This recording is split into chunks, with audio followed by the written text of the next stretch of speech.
BA एवं MA Hindi उत्तरार्ध के प्रिय विद्यार्थियों, आज हम प्रसाद जयशंकर के व्यक्तित्व एवं कृतित्व के बारे में जान सकेंगे। किसी भी कवि को जब हम पढ़ते हैं तो उनका जीवन परिचय हमें उनकी कविताओं को समझने में मददगार होता है। कवि का कृतित्व और व्यक्तित्व की छाया या छाप उनकी कविता में होती है। प्रसाद की जब बात आती है तो कुछ मोटी मोटी बातें आपके ध्यान में रहनी चाहिए। उनका जीवन काल महज 48 वर्ष का रहा और आप आश्चर्य करेंगे, 1989 से 1937 का काल, यानी प्रेमचंद के समकालीन थे। प्रेमचंद के साथ ही गुजर जाते हैं, प्रेमचंद के साथ लेखन करते हैं, समकक्ष होकर के लेखन करते हैं। प्रेमचंद के साथ इन्हें कथा साहित्य के रूप में पहचानते हैं। तो कवि के रूप में छायावाद के 4 स्तंभ जिसे कहते हैं उसमें से एक कहलाते हैं। आप चित्राधार पहली रचना कहलाती है। आप पहचाने जाते हैं कामायनी जो अंतिम रचना कहलाती। चित्राधार से लेके कामायनी तक इनका काव्य फैला हुआ है, जिसमें कामायनी एक शिखर की तरह महाकाव्य कहलाती है। कामायनी आधुनिक महाकाव्य कही जाती है, जिसे काव्य जगत में अंतिम छलांग कहा जाता है। यूँ कह सकते हैं कि इसके बाद इस तरह की इसके टक्कर की रचना नहीं मिलती। आपका व्यक्तित्व अगर देखें तो मूलतः स्वभावतः अंतर्मुखी रहे और अंतर्मुखी व्यक्तियों के साथ दोस्ती का दायरा छोटा होता है। बाहर के बजाय वो घर में अधिक रहते हैं। रचनाओं पर दृष्टि डालते हैं तो आपकी रचनानोन्मुखी रचनाओं की प्रवृत्ति इतिहास में बार बार जाने की रही। आप अच्छे इतिहास ज्ञाता खोजी कहला सकते हैं। आपकी छोटी से लेकर बड़ी कविताएं या खंड काव्य, महाकाव्य, या यूँ कहें कामायनी को अगर लें तो आप उस कामायनी में शिव दर्शन देख सकते हैं और शिव दर्शन में भी आनंदवाद एक तत्व रहा है। उसके अनुयायी रहे, उसको प्रतिपादित करते हैं। ये कामायनी से आप ठीक से समझ सकते हैं। छायावाद के 4 स्तंभों में से ये 3 एक साथ लिखना आरंभ करते हैं।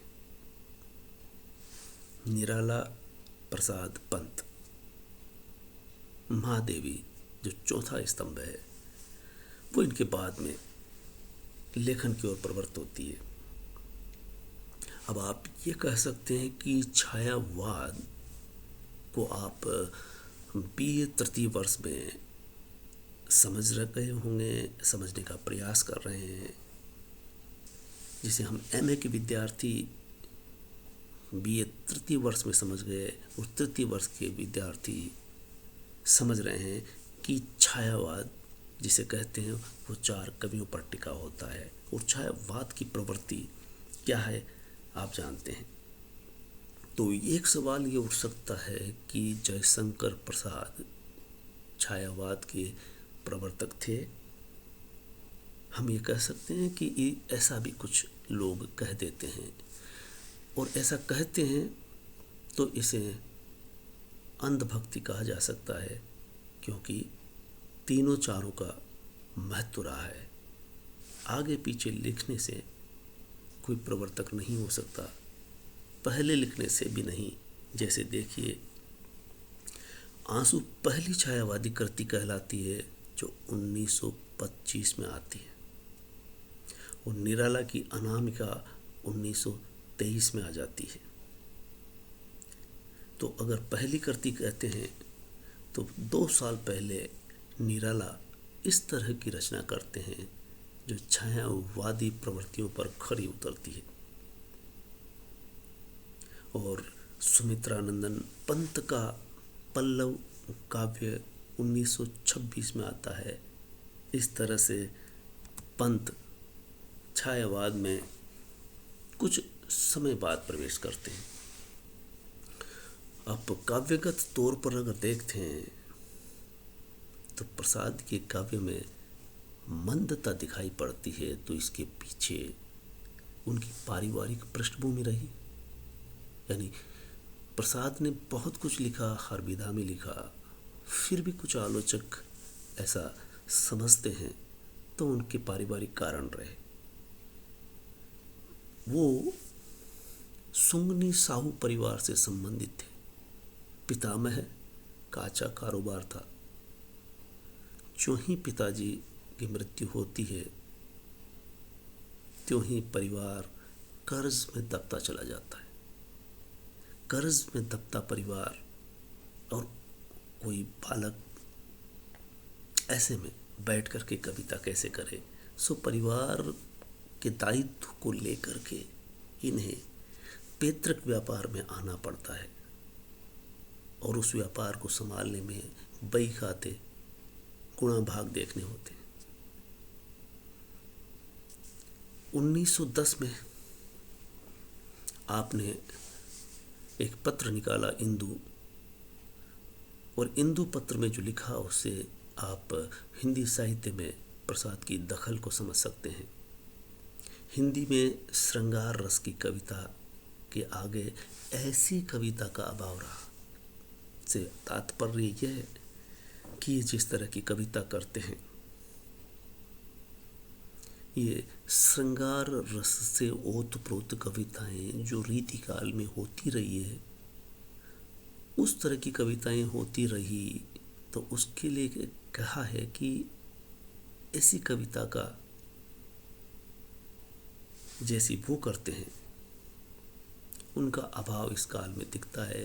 कहने का आशय ये कि हर कोई कवि श्रृंगार रस से ओतप्रोत काव्य रचना चाहता है, लेकिन वो ठीक नहीं। इस पर हम आगे चर्चा करते हैं। इसलिए वे रीतिकालीन कविता का विरोध करते हुए दिखाई देते हैं। हालांकि उन्होंने भी ब्रज भाषा में लिखा और कलाधर उपनाम से खूब लेखन भी किया। धीरे धीरे बदलाव आता है। ब्रज भाषा से वो खड़ी बोली की ओर उन्मुख होते हैं। ये इनकी बड़ी उपलब्धि कहलाती है। इस काल के कवियों की भी उपलब्धि कहलाएगी, इन चारों की भी, और चार के अलावा और जो समकालीन थे। आपने जैसे कानन कुसुम 1912 में लिखा, जो ब्रज और खड़ी दोनों से मिली जुली भाषा में लिखा, जो बाद में केवल खड़ी बोली में लिखा जाता है। और इसी तरह से प्रेम पथिक पहले ब्रज में और फिर बाद में वह खड़ी बोली में लिखा जाता है।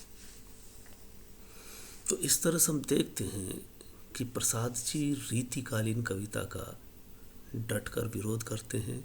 इस तरह की कविताओं से बचना चाहते हैं। वो ब्रज भाषा में लेखन से शुरुआत करते हैं।